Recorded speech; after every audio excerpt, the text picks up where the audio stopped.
സുഭാഷിതങ്ങൾ 2-ാം അധ്യായം. ജ്ഞാനത്തിൻ്റെ സൽഫലങ്ങൾ. മകനെ, എൻ്റെ വാക്ക് കേൾക്കുകയും എൻ്റെ നിയമം കാത്തു സൂക്ഷിക്കുകയും ചെയ്യുക. നീ ജ്ഞാനത്തിന് ചെവി കൊടുക്കുകയും അറിവിൻ്റെ നേരെ നിൻ്റെ ഹൃദയം ചായിക്കുകയും ചെയ്യുക.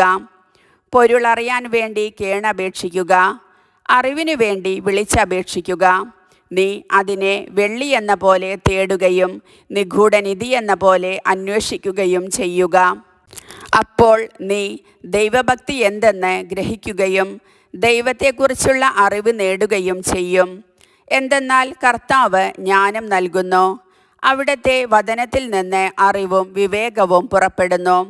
അവിടുന്ന് സത്യസന്ധർക്കായി അന്യൂനമായ ജ്ഞാനം കരുതി വയ്ക്കുന്നു.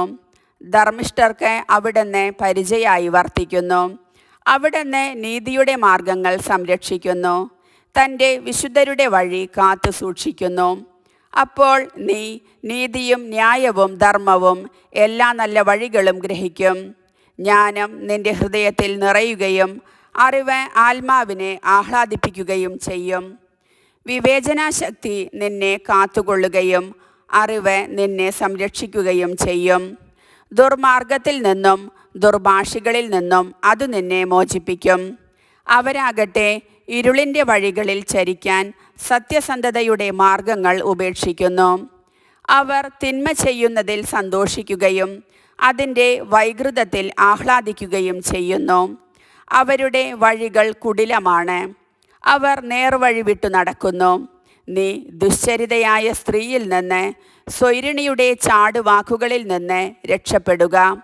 അവൾ തൻ്റെ യൗവനത്തിലെ സഹചരനെ പരിത്യജിക്കുകയും തൻ്റെ ദൈവത്തിൻ്റെ ഉടമ്പടി വിസ്മരിക്കുകയും ചെയ്യുന്നു. അവളുടെ ഭവനം മരണത്തിൽ താഴുന്നു, അവളുടെ പാത നിഴലുകളുടെ ലോകത്തിലേക്ക് നയിക്കുന്നു.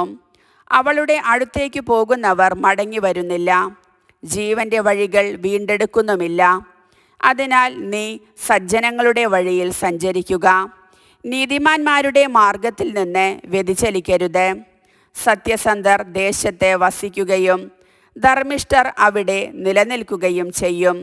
ദുഷ്ടരാകട്ടെ ദേശത്തു നിന്ന് വിച്ഛേദിക്കപ്പെടും, വഞ്ചകർ പിഴുതെറിയപ്പെടും. കർത്താവിൻ്റെ വചനം.